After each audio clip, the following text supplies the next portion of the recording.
West Tigers fans, our boys take on the Sydney Roosters. Arguably the worst matchup for this club in its history. But can we break the curse? Can these young kids get it done? We'll talk about the game and preview it tonight on another episode of the West Life podcast.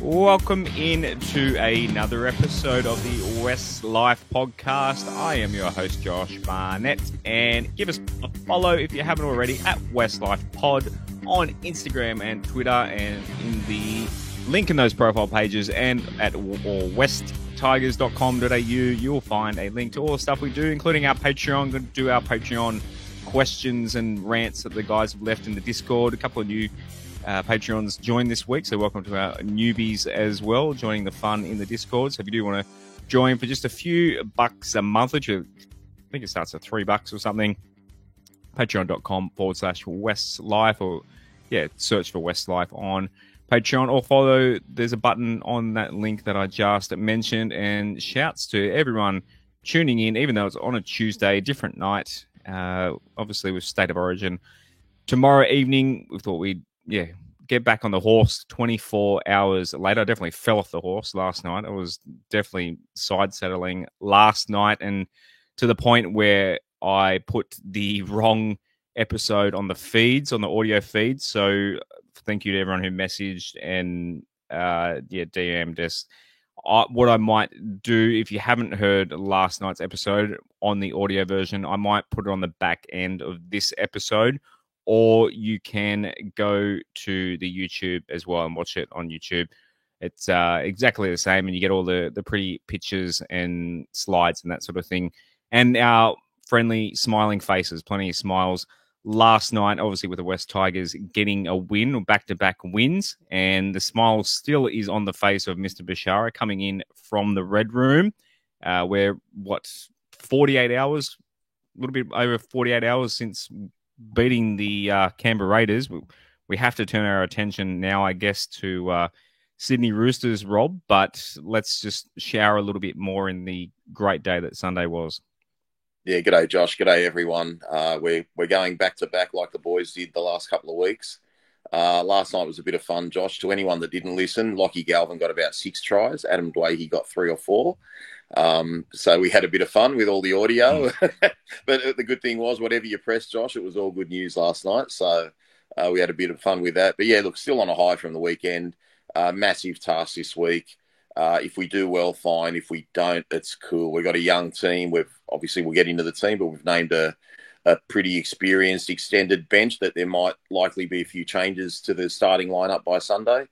And potentially the Roosters might make some changes as well, depending on how a couple of their blokes get through Origin. So, it'd be interesting to see how it all pans out.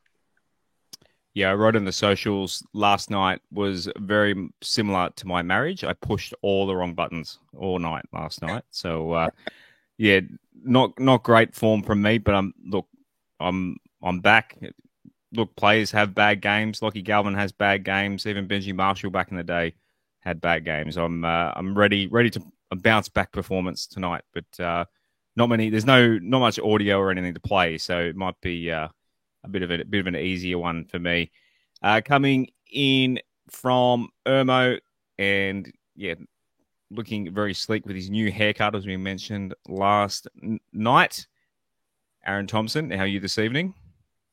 Yeah, g'day Josh, g'day Rob, g'day everyone watching and listening. I'm good, mate. It's been nice to enjoy a couple of back-to-back wins. Obviously a big test coming up on Sunday evening, but here's hoping our boys can rise to the challenge and have a real hard crack at them.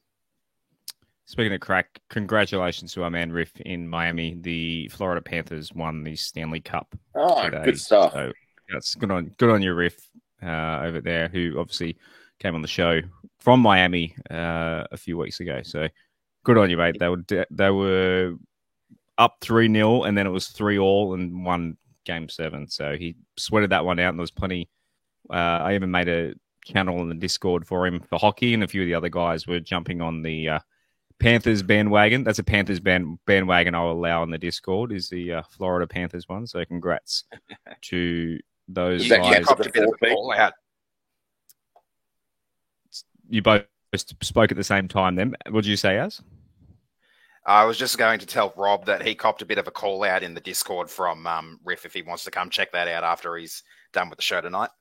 I definitely will. Did I mention something about choking from 3-0 perhaps? Yep. Yeah, that's all right. I'm happy for Riff. I got no coin vested in that sort of stuff, but my Bruins were out a while ago now. You're Boston all the way. You're in just hockey, about. Just about. I jump around. I follow my question for that is why. Yeah, it's pretty much. Just mum had an uncle in Massachusetts, and we spent, I've made a few trips over there many moons ago. So yeah, that's the connection. Loves clam chowder. Yeah, same with me. All Colorado. So go the Avalanche next year. I think they bounced out.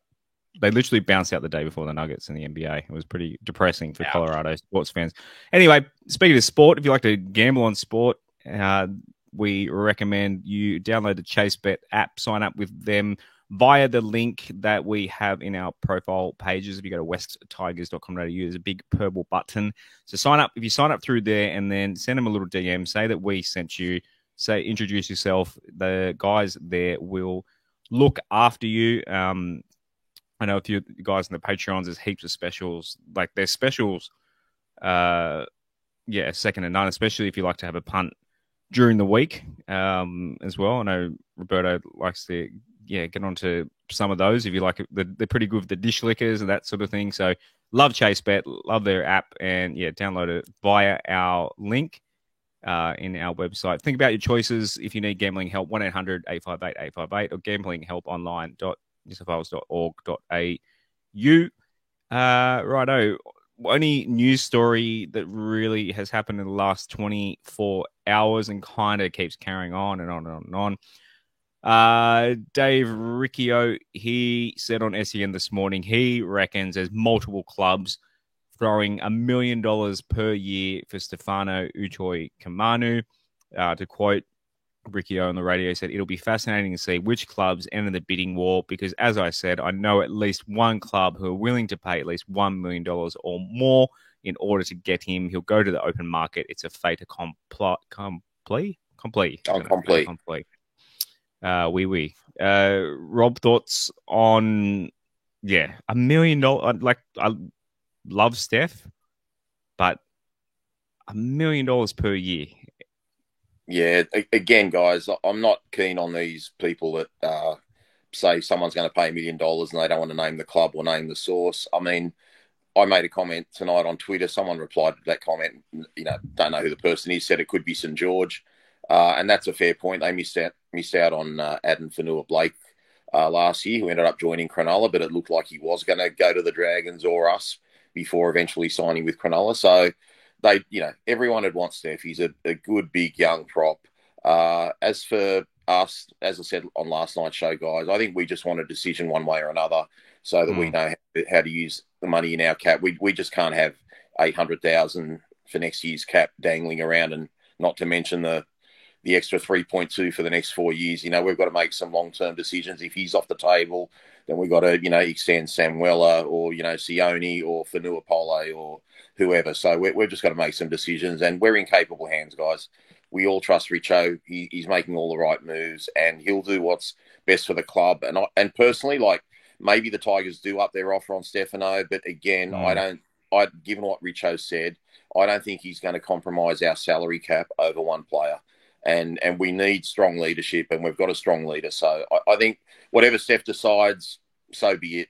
We've look how we performed on the weekend. We had so many kids that hardly played a game or 3 or 4 games or debutants, and life goes on. We replace people, we move on, we win games. So it can be done. I'd rather he stays, obviously, and I think all of us would like him to stay, but he's got a big decision to make. If he goes to the Dragons, this whole I want to be known as a winner thing. And I know the Dragons, they tout us up and they're going a little bit better than we are, obviously, this year. But that'll just look like a whole lot of shit, really. If he goes to the Roosters or a genuine top 4 side or Melbourne or someone, then that argument will kind of, okay, you obviously taking the coin and you're moving to a team that you want to be a winner, fair enough. But to go to the Dragons, which I would argue is a sideways move, even though we're below them on the table, I don't think the Dragons have more hope in the future than we do, especially obviously a little bit of recency bias with 2 in a row for our boys, but with our juniors coming through, I don't think the Dragons have, any more premiership hopes than we do in coming years. So, as I'll put you on the spot, go, Rob. I was just going to say, in the short term, I think the Dragons can do well. But if you look at, obviously Coruscant's, probably got a couple of years left, but look at who they've signed. They've signed Damien Cook, who's got 2 years left of his career. They've got Ben Hunt, who's only got a couple of years left. We've got Romy coming to us next year, who's got multiple years left. Galvin there, Buller there. Like, he's got a spine there that's going to be there for the long term. Admittedly, we will lose Coruscant, in a bit over 2 years, probably. Like, he'll probably would have had enough by then. But, we've got Talon De Silva there. We've got so many kids coming through. Like, the upside's with us. So, as you said, if he's not going to go to the Roosters or the Storm or the Panthers, it is right now it'd be a sideways movement, but in the long term, it's actually a backwards move. As to put you on the spot, how many front rowers in the NRL can you name that you would rate higher than Steph at the moment? Ooh, without thinking too deeply about it and without actually naming them, probably 4 or 5. So he wouldn't even be top 5, and they reckon he's going to get $1 million per year. And the front row position doesn't get as much. Like, $1 million for a front row is very, very rare. The cap is going up, but still $1 million per season for a front rower who, as much as I love Steph, many people are quoting his meterage as, saying that alone isn't worth $1 million. He is at an age where he might get better. Well, he will get better. I think his best years are still ahead of him. But $1 million per season is it's a hell of a lot of money to tie up to one front rower as. Yeah, it really is. Like, I'd say right now, just off the top of my head, the best prop in the competition would probably be Payne Haas. And I don't know how much money he's on. And you'd expect a player to not get more money than him. I'd say he'd be close to $1 million, if not maybe just barely over. At the present time. But yeah, it is a lot of money to throw at a prop who's not fully proven yet. Mark in the comments, he's got Haas, Leota, Fisher Harris, Flegler. There's heaps in front of Steph. Cheese Supreme, he said Ruben Cotter as well. So, yeah, crazy. Yeah, Slay Batty said the Cowboys have paid Tol Malolo. He also plays 13 as well. I mean, he's was the best. 2, I think. Was that like a 1.2? I thought it was 10 over 10. I thought it was 10 over 10 that they gave 10 him. Over 10. Oh, maybe I'm thinking Fasul Malaawi. Yeah. He got a nice big payday from the Titans a year or 2 ago. But when Tom Malolo signed that deal, he was amazing. He's just the drop off for Tom Malolo. Oh, he was. Yeah, he's crazy. He was probably the most threatening player in the competition, considering he could play front row and lock, and his work rate and minutes that he put out week after week after week for the Cowboys. Absolutely insane. I think he's 7 years into that 10-year deal now. To say all this though, if he takes $1 million, I mean, we never know. As I keep preaching on this show, I wish salaries were public because I want to see how the Roosters and teams like that are putting this. I want to see their numbers, like how they add up to under the salary cap. But also, third-party deals working. He might sign elsewhere, and we will never know if he's on. We'll get journos having a guess. Luke Brooks's numbers were always 400k apart between different journos, so we'll never really know. But yeah, time will tell. But it's not looking likely that Steph hangs around. But who knows? Maybe a win, so a couple more wins, and if he's a man of his word, and it's all about winning, and the team can show they're going to win in the future, then put your money where your mouth is, I guess, Steph. Righto, on to Sunday evening's game against the Chookies at the Sydney Football Stadium. Aaron, take us through the West Tigers squad. No worries. So Jareem Buller is at fullback with Solomona Fa'atape and Luke Lolaii as the wingers. Brent Naden and Adam Dewey are in the centres. Lachlan Galvin and Aiden Caesar are the halves with Stefano Utoikamanu and Fanua Pole at prop. Api Coruscant is the hooker. Ruben Porter and Samuela Fainu are the second rowers with Justin Matamua at lock. Heath Mason, Sione Fainu, Alex Seyfarth and the returning David Clemmer make up the bench. Kit Lolaii is 18th man with Charlie Staines, Talon De Silva in the reserves, along with potential returns for John Bateman and Justin Olam.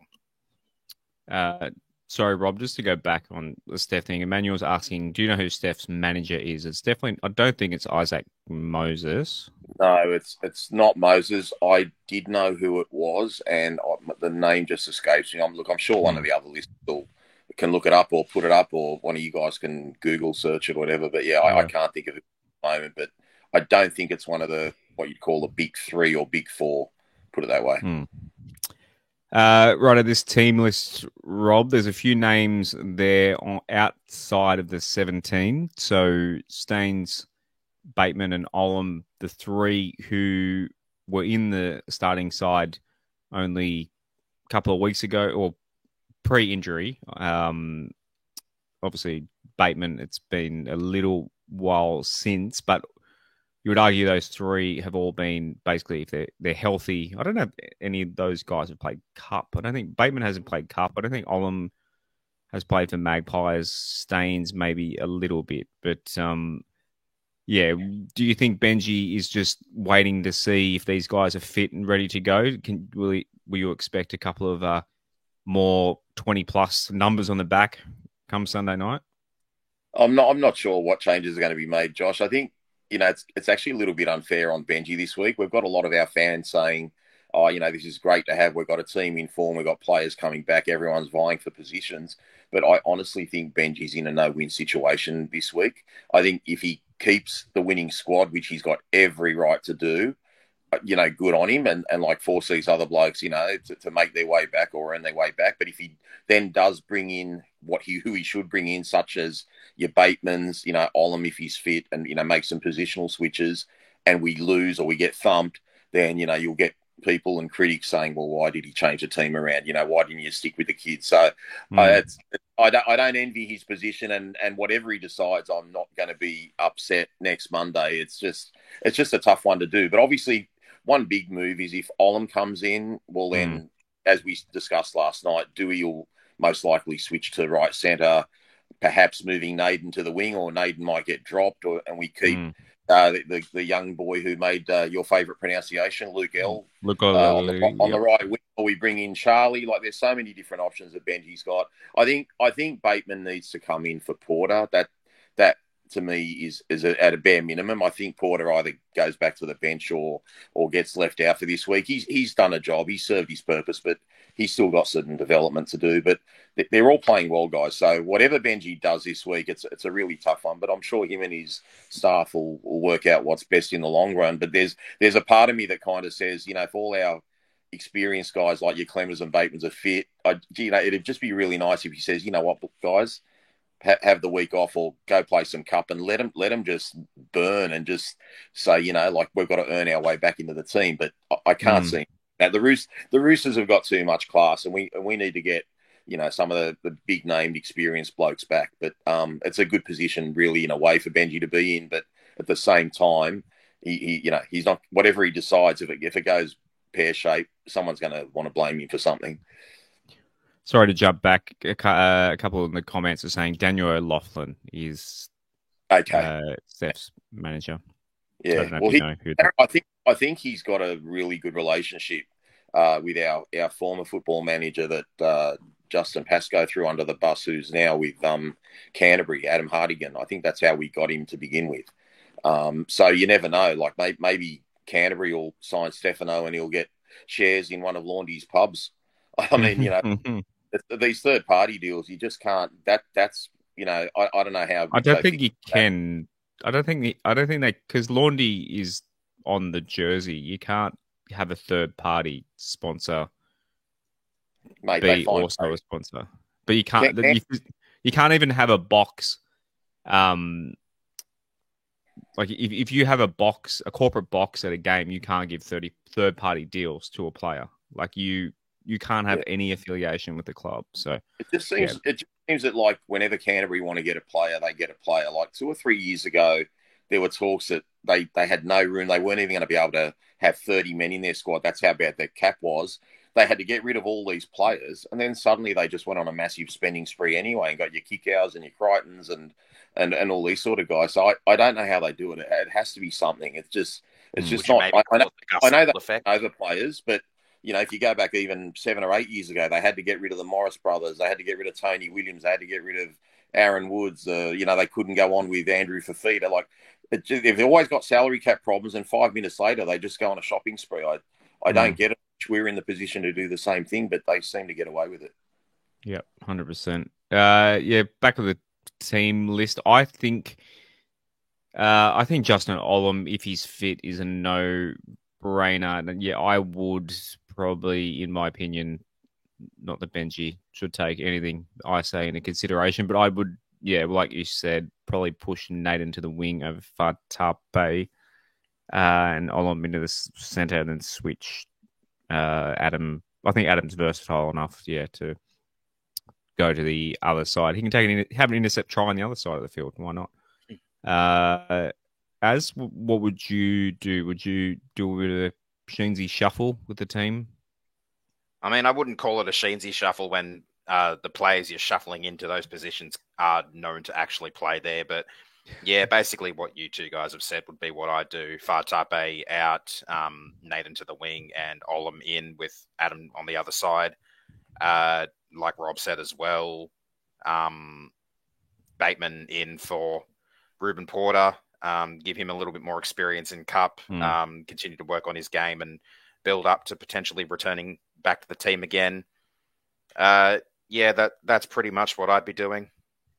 I think the Roosters too, they're a pretty aggressive, big arsehole forward pack, and I think we need our arsehole John Bateman in the forward pack as well. And Clem as well. I know people are out on Clem, but I think a bit of veteran leadership, because I think the Raiders are one thing, but the Roosters might be a little bit intimidating for the younger forwards. So having our older psychos in there might be a bit of a help.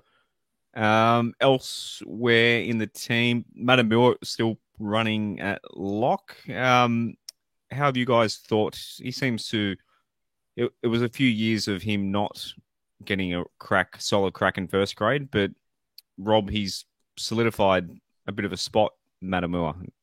He's done very well. We always had high hopes for him, but I mean, the last couple of weeks, he's just gone about his business quietly.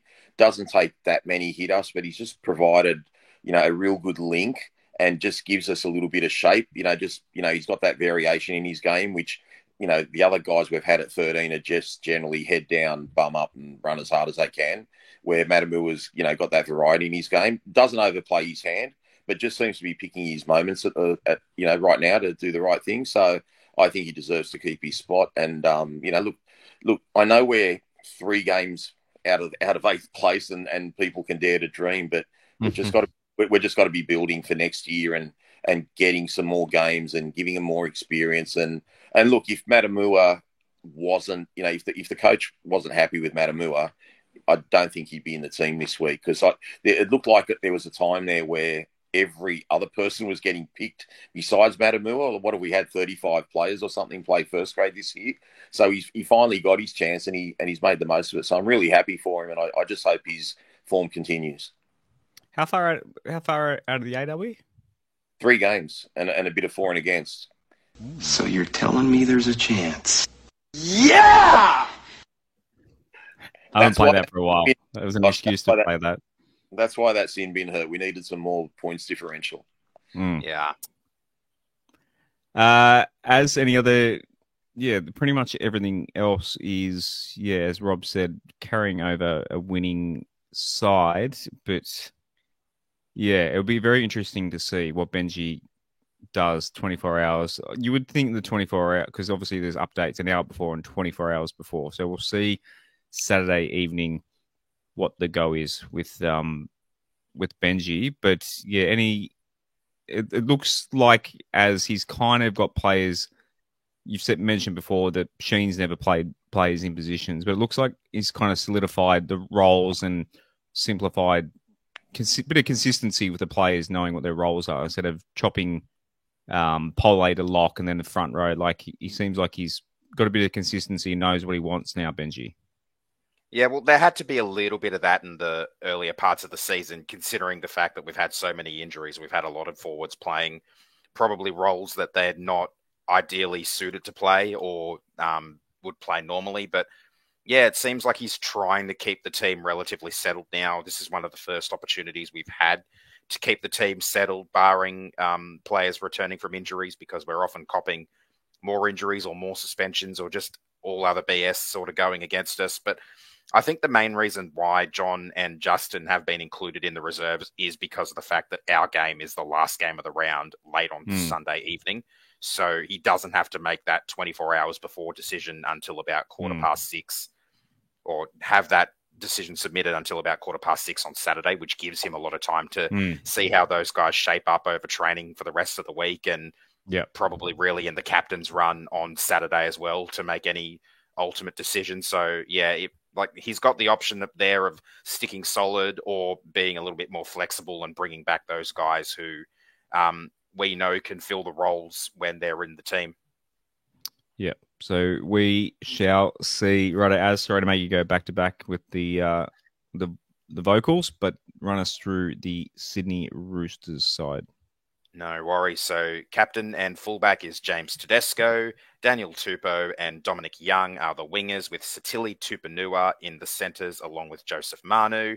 Luke Keary and Sam Walker are the halves. Jared Warrea-Hargreaves and Terrell May are the front rowers, with Brandon Smith at hooker. Angus Crichton and Victor Radley are the second rowers, with Connor Watson at lock. Spencer Leniu, Nafahu White, Nat Butcher and Lindsay Collins are their bench. Siua Wong is 18th man, along with Blake Steep, Ethan King, Michael Jennings, and Celesi Faketi. So how many of these players were picked for tomorrow night in Origin? Collins, Angus Crichton, Crichton, Watson, Leniu, and Collins, so 4. You would think it's a shame that we're not playing Thursday. We're not playing Thursday, obviously. It's Women's Origin Thursday, isn't it? At least Friday, like we did with it. It didn't help us against the Dragons because Ben Hunt played 48 hours later and carved us the shit anyway. But yeah, it's plenty of time to recover for the players to back up. So I don't know. What do you guys reckon? Do you reckon they'll all, assuming? I mean, there's always every other chance that they tweak something, or you don't want to wish anything worse. Just a tweak, just a couple of muscle fibers just going here. They can finish the game, win the New South Wales players, maybe not so much, maybe the Queensland contingent a little bit more, and people are saying, well, you want to beat the teams at their best. No, I just want to win. I just want the Tigers to win. Like, however, we've had that many injuries and suspensions, as you mentioned before. So yeah, if we can get any little bit of help by a couple of Origin guys pulling up sore or tweaking something, I'll take it. So, Rob, but in saying all that, fuck me, it's a good side. It's going to be tough. They've got depth galore, haven't they? Look, the one guy I would hope, well, not hope, but I think the realistic guy who wouldn't back up would be Crichton. If anyone's not going to back up, he should be playing 80 minutes tomorrow night. I guess it depends how brutal the game is. Same goes for Collins, depending how much game time he gets. And if you weren't sort of following the Roosters last weekend, guys, May, their prop forward, had an outstanding game, and I believe he played the whole 80 minutes. I'm interested to see Jennings on the bench there, because we mentioned last night on the pod that the Roosters might chuck one of their half dozen back rowers in the centres, and they've named Tupanua there in the centres, but I would say possibly the late switch might be Jennings into centre, Tupanua into the second row, and maybe give Crichton a rest this week. But I'd hope they give everyone a rest, but I'm sure Connor Watson will back up. He's probably only going to play 20 or 30 minutes unless there's an injury in Origin. So, look, it's a great team. Sam Walker's in great form. Teddy always plays well against us. They got the Twin Towers on the wings, and Joey Manu will be an absolute handful. So, look, the boys are confident. We will go. We'll have a crack if we just stick to what we tried to do last weekend. Good line speed, play attacking football, make the Roosters work in defence. Just have a go, and just see what comes of it. I'm not expecting to win, but like I said, it's just a shame that we sort of didn't play a middle of the road team, and now we've got a couple of gun teams to come up against. But we'll have a go. We'll have a go on the weekend. Yeah, as I normally ask, where do you see a bit of a something scary? But it's a team full of it. Yeah, it really is. Like Rob said, they're strong all around the park. They've got an incredible back line, massive forward pack, a very tough and powerful bench. They look close to full strength at the moment. I'd say the only player, or one of the few players missing, would be Joseph Suali'i, who's still suspended. And I think what works in our favour there is potentially Sitili Tupanua. He's used to playing second row as opposed to centres, so that might be a little bit of a weakness to exploit there. But it's one weakness in a team of 17 who are absolute stars of the game for the most part. Luke Keary, he's retiring at the end of this year, I believe, or actually, no, he's not retiring anymore. I think he's going over to the Super League or something. Sam Walker, potential half to take over from DCE in Origin once DCE decides to hang up the boots. So obviously all four of their Origin players have been named. Brandon Smith, no matter what you think of him, the chaos surrounding him on a regular basis, he's still a very, very strong and handy player coming from the Storm system. What can you say about that team? What else can you say about them? There's no weaknesses to be found, really. Yeah. It's I can say I hate them. Does that count?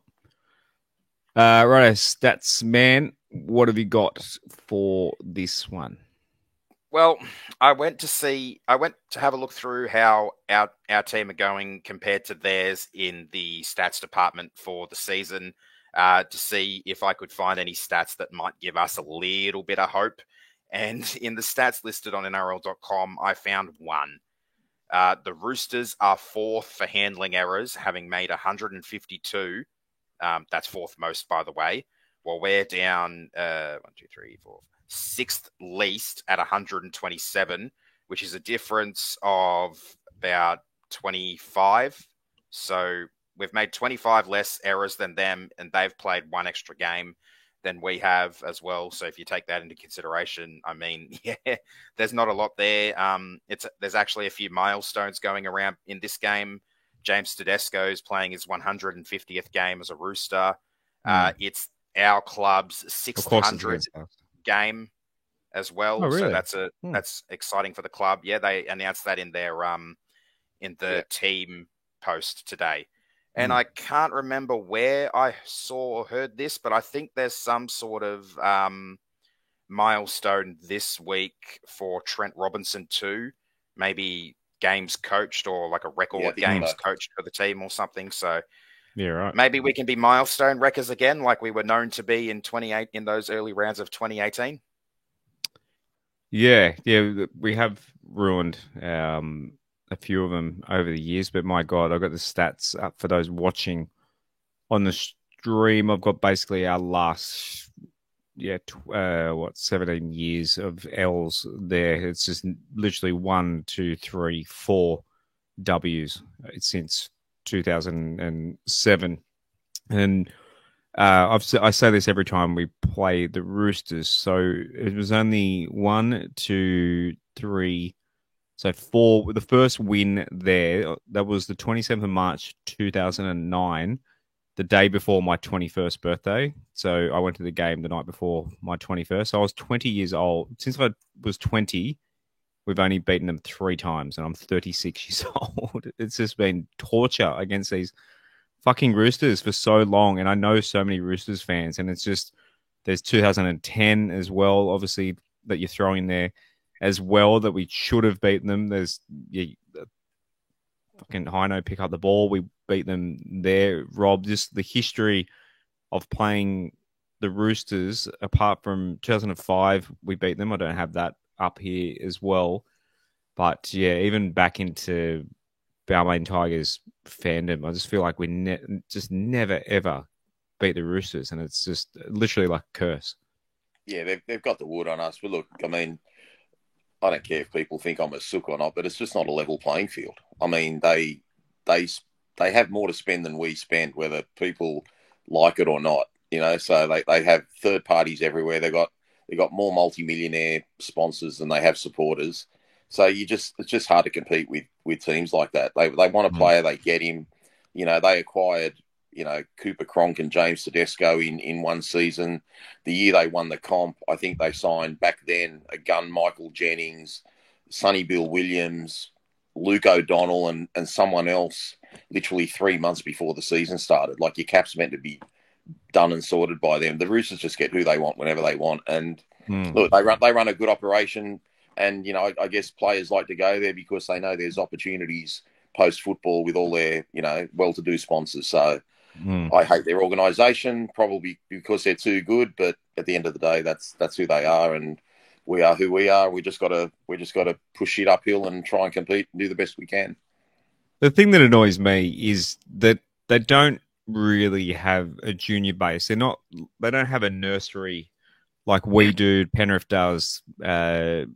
Dragons, Para, like they just concentrate on their NRL team, and they just, like you said, they use their financial advantages, build the NRL team, and they get a grand final every other year. It just seems so unfair for the teams like us and Penrith and that sort of thing, that we spend all the time and money bringing up juniors through the ranks, and then in their prime, like obviously Tedesco, the main example here, but they pull it from other clubs as well. I still think there should be an NRL player there should be like a 5% tax or something, or the club has to pay a 5% tax to the junior club of that team, of that player. So maybe, I don't know, you base it on where they played Harold Matts, or I don't know, you'd have to work out what that's, because obviously there's juniors bounce around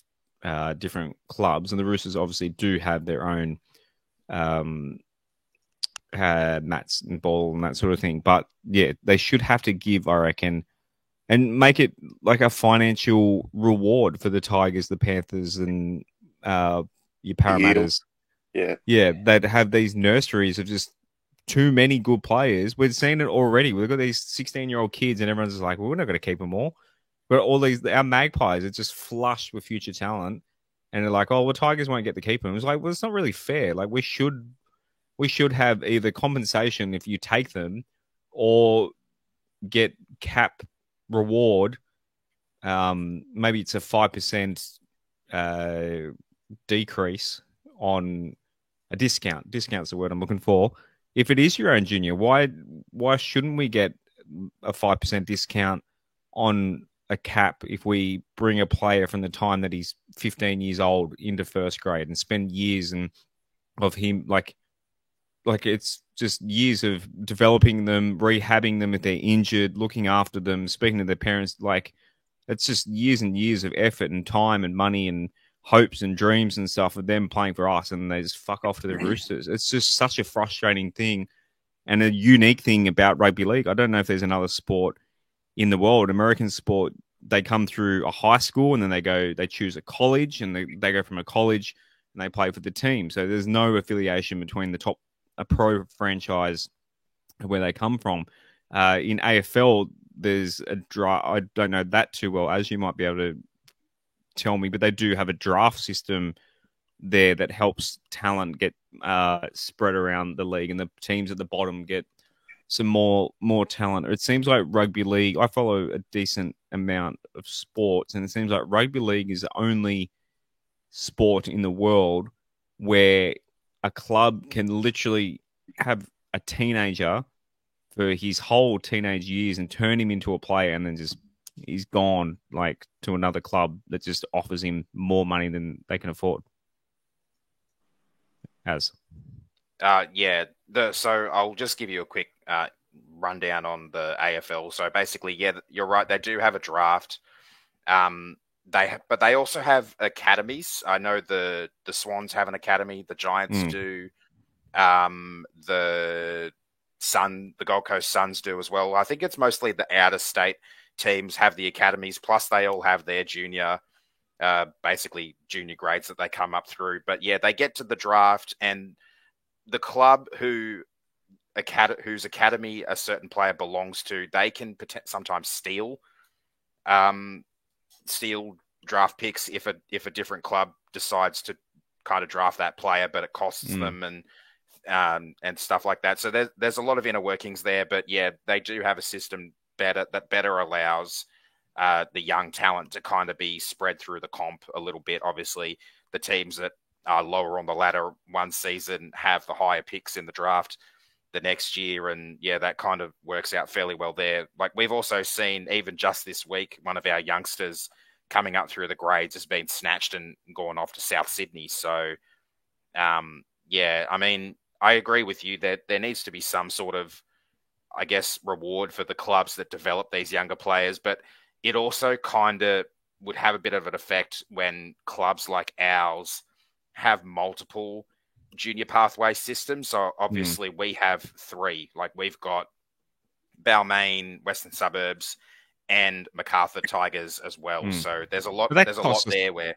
but that costs us money as well. Like, we're funding that. It's not like we just have it. We fund it, and we have resources to it. We pay coaches. We pay, like, it's not just. I get what you're saying. It's advantageous that we have 3 bites of the cherry, but we're buying 3 bags of cherries. Like, it's a lot of costs for our club to bring through all these juniors. So there's got to be a better way. That's true. Someone mentioned soccer. Slay Buddy said in soccer they have a system where the development club gets a percentage every time the player is transferred until they're retired. There you go. So soccer already has that. I thought I dreamt the idea. There we go. Soccer's already doing it. And there's obviously smaller clubs get a, what is it called? Transfer fee for soccer players as well. So soccer's a bit different, I guess, because there's different leagues and levels, and you go across different leagues. NRL's kind of its own. There's not really another NRL. The Super League is really, I guess, the only other one, but it's not on the same level. As Scuzzy said, swap deal. Can we get Steph to Melbourne and get Sean Bloor back? And Shane said, great question, Gussie. What would you want? Come on. It's easy. Obviously. Put him in, we could move. Trying to think. We put Sean Bloor in the back row. How would we maneuver that around? Maybe we could work it out. Who comes into the front row potentially. But he's doing so well in the back row. Yeah, losing Papali'i. Look, it's fantasy. I do think we could probably do with another second rower like the ones we've gotten rid of in the last 12 months, aka Joffa and Sean. Yeah, it's like saying, would I trade my wife for Jennifer Aniston? I don't think it's not worth even thinking about, because it's just never going to happen. She's obviously not listening. You wouldn't be saying that one if she was. She knows it's the hall pass for me. Righto, let's go Rob Stradamus. It's obviously a Tuesday, so a bit hard to do too many tips this early. But have you got anything anything taking your fancy this far out from the weekend?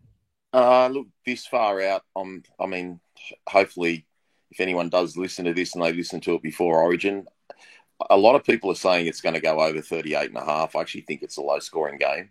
So I really like the unders. And I just think all eyes are going to be on Latrell, and I can see Jerome Luai stepping off that left foot and either going straight through or giving it back on the inside to Dylan Edwards. So I would have one of our Panthers in the New South Wales team to score a try as well. So I'd be going Luai and unders or Dylan Edwards and unders. I don't know if New South Wales can win, but I just think they're going to be really up for the game. Probably, damp conditions, even though it's going to be good weather in Melbourne. It's always a bit of a greasy pitch at the MCG. I just think it's going to be a tight, dour, hard-fought game. So I really like the unders tomorrow night. Has anything take your fancy for the punt? I like the idea of Latrell Mitchell, I think, scoring a try tomorrow night. He's obviously in pretty good form now that he's back from, I can't remember if it was an injury or suspension that was keeping him out of the season for a while, but he's looking really good. He's looking really strong. I don't know exactly who he's marking up because I honestly haven't paid that much attention to Valentine Holmes. Oh, Holmes, yeah. And Holmes isn't going all that well at the moment, and I think is kind of lucky to be in the Origin team. So, yeah, I'd put Latrell down for a try anytime. Well, yeah, he's pretty pretty.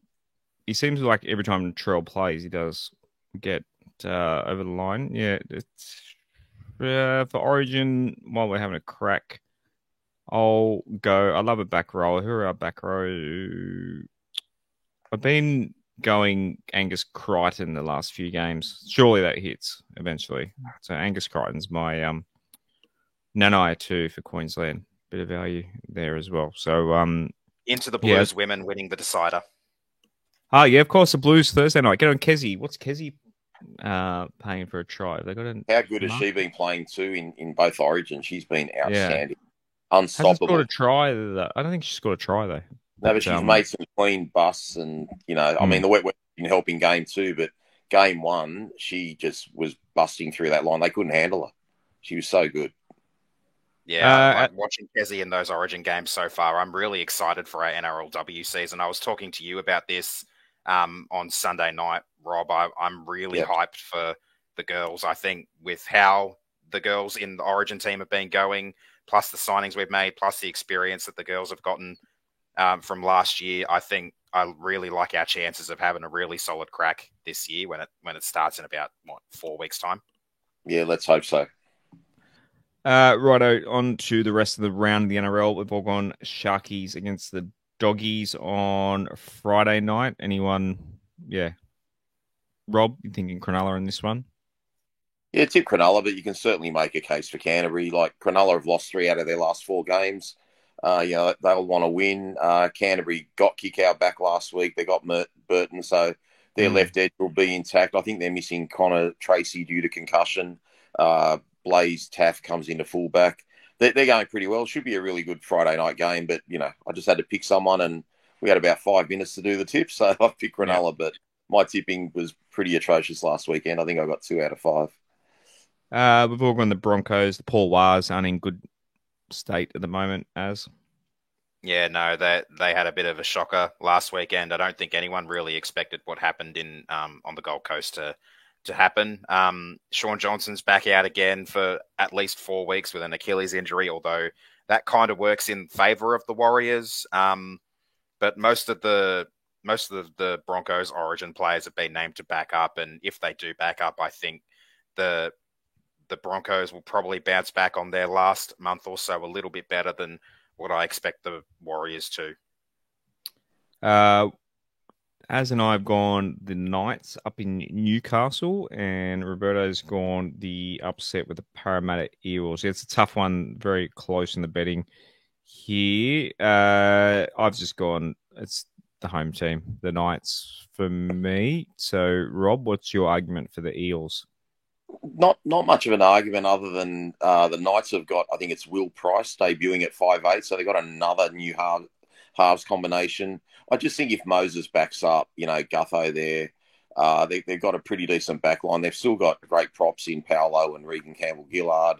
And our old fella, our old mate Joffa's starting at lock now because I believe who's their Origin player that's a good super coach guy. He's out injured, I think, with a bad back or something for a few more weeks. So Hopgood.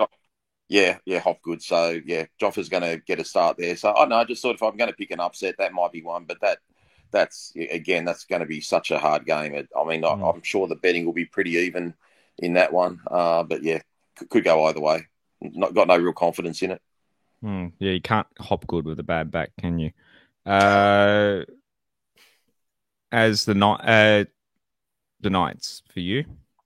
Yeah, I'm on home field advantage on this one. I think I do think Eels probably have a really good chance of winning, like Rob said, especially if Mitch Moses backs up. But yeah, I'm backing the Knights. I think this is going to be a really close game. Could go right down to the wire.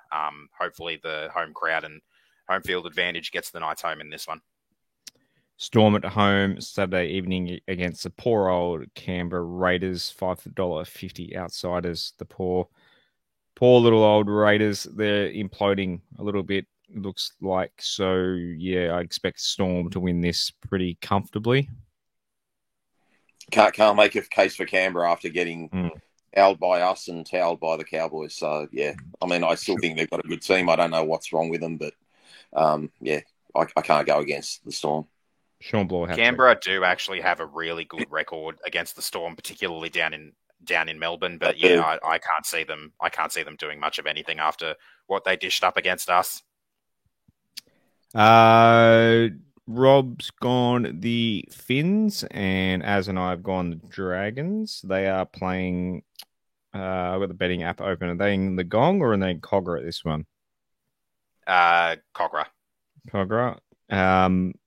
Yeah, the Dolphins are favourites in this one. I don't know, just home ground for me, Rob. Yeah, but another tough game, guys. Another tough game. Could go either way. I actually think the Finns are actually close to the real deal this year. If they don't get any more injuries, because they've already been, sort of shocked with a couple. They've obviously lost Thomas Flegler for the year, but they're playing so well. And I think if they didn't lose Bostock in the first few minutes the other night, they probably would have beaten the Storm. So, yeah, I don't know. The Saints are a pretty good home ground team too. Very hard game to pick, but I just went with the Finns. Dragons for you, Az? Yeah, I'm leaning with home field in this one as well. Dragons have been putting up a pretty solid performance so far. Dolphins Origin players have been named to back up. I think the Dragons players have too. After what they did to us a few weeks ago with their Origin players backing up, I'll be expecting much of the same in this one. We've all gone Panthers at home against the Cowboys. It's not till Sunday afternoon, so you expect all their Origin players will back it up. Yeah, the Cowboys. Yeah, he's hoping Todd Payton loses his job and comes home. Come home, Toddy. Yeah, I think the Penrith Panthers, although the Cowboys have got a lot of Origin players too, don't they? So they've got a lot more than Penrith probably. But yeah, they're just, I don't know, they're a weird team, the Cowboys. They look like they're not going to make the gate. Now they're looking good again, but I can't go past Penrith, especially with Luai in the form that he's in. Yeah, go Jerome. We've all gone the Chookies. We're getting shit in the comments for it, but I mean, $4 outsiders. I mean, Az and I think we tipped the Tigers the last 2 weeks. So, yeah, it's the Roosters. I don't know. I just can't. It's hard to imagine us beating the Roosters, let alone this Roosters side. So, I don't know. I can't. Look, I never wanted to be wrong more. I hope we do win. But unfortunately, if we can keep it close, I'll be happy in this one. I mean, yeah, I play for some money in a couple of the tipping comps I'm in, for example, down at the Ermington pub. So I do have to kind of think probably a little bit more realistic in regards to this game. Who knows? I may change my mind and tip the Tigers, especially if Olam and Bateman come back into the team, because I think that really increases our chances, especially down the side of the field that Tupanua is going to be on. Yeah, but overall, I've just got to be realistic. It's an absolutely busted team. No fucking clue how they're under the cap. I probably will never have any clue how the Roosters are ever under the cap. So yeah, I'm tipping them because just being realistic. Yeah, what are the odds that we'll be pissed off with the bunker decision on Sunday evening? $150. $1.50. I would have That's got overs. $1.10. I reckon. Happens every week. Literally happens every week. Lower grades. So Lickham Oval get there Saturday afternoon to see Cup and I think Flegg as well. Yep, Flegg are both at Lickham Oval. So Flegg's at midday, Cup at 2. And yeah, it will be interesting to see. So there's no Olam or Bateman named for Cup. So yeah, what that says, I don't know. But yeah, plenty of guys to watch there. Obviously, Alamalo is in there. Who else we got there? Jaden Sullivan's at halfback. Talon Silver at hooker. Plenty of young guys like Sukar, Johansson as well. Geordie Miller coming off the bench. So plenty of talent to watch there. And in our cup side are in the top 4 as well. Nav Willett is back in Flegg, I see, on the wing. The big, tall, lanky fella. He's one to watch as well, and plenty of young talent as well. So get out to Lickham Oval Saturday afternoon. I think the weather's meant to be pretty good on the weekend. It's meant to be 21 degrees tomorrow in Sydney. Beautiful. Who needs to move to Queensland for warm winter weather? Yeah. Why would you want to live with Queenslanders? Let's go. Tell you guys what, we've got an actual decent chance to win this one in Cup, I reckon, because the Roosters are the team in second last, so they're not having a good season. If our boys can have a good game, especially at home, I think, especially with some of the names we've had brought in there with first grade experience and stuff like that, I think we are a decent chance of knocking them off. It says we're playing the Panthers. Did I get that? We're playing the Panthers, are we? Yeah. Oh, okay, no, never mind. I thought we were playing the Roosters in all 3 grades. Never mind. Ignore that completely. Yeah. Righto. Let's get on to the few Patreon rants and questions. That we didn't get to last night. Amazon Girl, aka Carla, said, "Let's all go to Fiji to celebrate in Benji we trust." Sione Chicken Wings, aka Ben, said, "Question for the pod tonight. We have a number of more experienced players who are slated to be back this week. Who comes in, who plays, who loses out? Personally, Olam in for Tape and Nathan to the wing. Staines in for Luke L.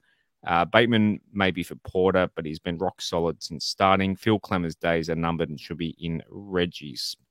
I think we pretty much covered. Yeah, we covered that. I don't agree with the last part with Clemmer, but I agree with the rest of it. Yeah, I don't get people's hate for Clemmer. I think it's very. I think it's just the amount of money, the bang for buck, maybe. But I don't think Clemmer's as bad. And the giving away of the penalties and the lack of discipline, maybe the issues he's had this year. He's passionate. He goes hard every minute. I got no problem with him. Yeah, I like Clem. Shane Coet said, "Looking at the rest of the year, I'm predicting we win another 3 games. Cowboys at home, Manly at home, and Parrot at home. One of the 2 Souths games. We could also jag one of those. Overall, we're looking at least a 50% improvement on last year. Yeah, 8 wins at the end of the year. How would you guys feel with 8 wins at the end of the year?" I'd love 8 wins personally. It's more about guys getting more game time, getting more experience under their belt. And honestly, it's more about the roster management for me. I would rather lose every game for the rest of the year, for example, and know that we're keeping Steph. Or extending Galvin or stuff like that. We just need to extend, the good crop of players that we've got. I don't want to us to be winning games and showcasing all this young talent and then they get poached. I just want our roster to be maintained, and I'm sure Richo and Benji are all over that. How would you feel for 8 wins? Well, in our preseason prediction survey, I actually predicted we'd win 8 games, so I'd actually feel pretty good about that. You feel good about yourself? At this point. But that too. But yeah, considering at this point of the season, we've already reached the number of games that we took 22 games to win last year. So we were 4 out of 22 before finishing 4 out of 24. We're 4 out of 14 now, so it's looking a lot better. But I tell you what, looking at the ladder and how the season's kind of panning out so far, you've got 3 teams in 15th, 16th, and 17th that are all 4 wins and 10 losses. 7 wins, 7 or 8 wins may still be last place this year. That's how close sort of that middle to bottom portion of the ladder is. So it would be something quite extraordinary, I think, to finish with that many wins and potentially still finish with the spoon. I tell you what, though, another win we could potentially jag is the Warriors. They're not going all that well. Yes, we're playing them in New Zealand, but I feel like the way they're going, the way we're going, they're sort of on a downward trajectory. We're on a bit of an upwards. There's still a while before we play them, but you never know. I think if I had a pick for the spoon at the moment on current form, it would probably be the Warriors. There you go. Wonder what that's paying. Big Astradamus. Craig Aquilina said, I know we were commenting on the Sione no try and Levi getting his given, but given watching the replay of the game again, I think this would have been overturned anyway. But what about AD's first try? Ref wasn't near the play, but called it held up, even though to the naked eye, the ball looked like it would have touched grass. If that was the Raiders, I reckon he would have sent it up as a try. Why has benefit of the doubt now gone away from the attacking team? I can't answer why it's gone away from it. I just think the rule is now the ref has to make a decision. Once upon a time, it used to be just sent upstairs without a decision, but that didn't work because if you didn't get the right camera angle, then they were still stuffed as to what sort of decision to make. So that's the reason they just have to make a call. But I totally accept his point. The way AD ran onto that ball and hit the ground and jumped up and sort of had a clenched fist, you'd think it would have gone up as a try, but he obviously, having seen the replay on TV later that night or, the highlights, you could see Rapana sort of begging to the ref, mate, I've held him up. And for some reason he took Rapana at his word. But, I just don't get how the other 2 tries that were identical, one was given and one wasn't given, because to me, Danny Levi looked like he was held up and, Fainu looked like he got the ball down. So, again, I don't know. We won the game, I guess, so we shouldn't be focusing on that. We'd just be happy that we won pretty convincingly. Yeah, the biggest fibber between Rapana and Adam Dwayne. I think I know who I'm going to take. Not to be biased or anything, but righto, we did it. We still managed to squeeze an hour out, 24 hours after our celebration. So 8:30 Monday night, we'll review the Roosters-Tigers game. That'll be, basically 24 hours after the game has finished, a Sunday evening at the SFS. So if you're heading out to the Moore Park, support the boys. Have a great weekend. Until then, it's kind of annoying to kind of have the whole weekend to just kind of be nervous about the game and then rather than just get it the other way. But be as it may, Sunday evening, we'll see what happens. Boys, anything else before? Actually, speaking of Big Dog, someone DM'd me today. Apparently, every time I forget to say the Big Dog thing, we win. So I shouldn't have said it. Yeah, I shouldn't have said it. You've jinxed it, Josh. But I haven't. But I mentioned it's like saying I didn't swear, but actually telling him what swear word you heard or something. Anything, boys? For me, I just want to give a shout out to Shay Sturgis and his dad Dave, who I met on Sunday. We had a really good chat for about 20 minutes, and I should have mentioned something last night, but Shay's a real mad Tiger supporter, and he's got the same sort of attitude as me, and he's pretty desperate for our team to start coming good. So he was pretty chuffed over the win, and it's good to meet him, and it's nice to start meeting a few of the people from the Patreon group. 100%, just having chats with everyone. I was mentioning with someone else too that maybe next home game that we're all attending to, maybe at halftime, we'll mention a certain spot on the ground, and we'll go have a bit of a halftime debrief, meet up or something, possibly against the Storm. Yeah. As anything. Yeah, I'm going to try to go into this game not too stressed, like not thinking about it all that much, because I'm not expecting much out of this one. As long as we can hopefully keep it close. Obviously, I'll still be pretty shattered if we get absolutely smashed again, as tends to happen against this team. But yeah, he's hoping our boys can put in a really good performance for us to be proud of and to have a really good discussion about on Monday night next week. In the meantime, good luck to the New South Wales Blues men's team tomorrow night, and good luck to Kezi Apps and Sarah Togatuki, along with the rest of the New South Wales Blues girls team on Sky Thursday Blues, night. yeah. Sky Blues, Dark Blues, all the Blues. Fuck the Maroons. Hey, Josh, if the miracle happens on Sunday, let's go live. If the miracle happens Sunday, let's go Sunday night. All right. What time? That'll be like 9:30. I don't care, but I just fucking hate the Roosters. So all right.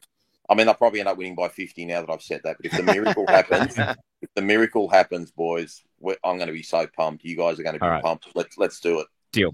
We haven't done that since the game is 6:15. So the game is 6:15. That's it. So it'll be over by 8 o'clock. Let's go 8:30. Yeah. All right. Have a good week, everyone. All right. As always, go the Tigers. Go the Tigers. Go the Tigers. Thanks for listening to another episode of the Westlife Podcast. Please follow us at Westlife Pod on Instagram and Twitter, and facebook.com/Westlife Pod. You can also support and take part in the show at patreon.com/Westlife, and give us a subscribe on YouTube and turn notifications on. We'll see you again next time on another episode of the Westlife Podcast.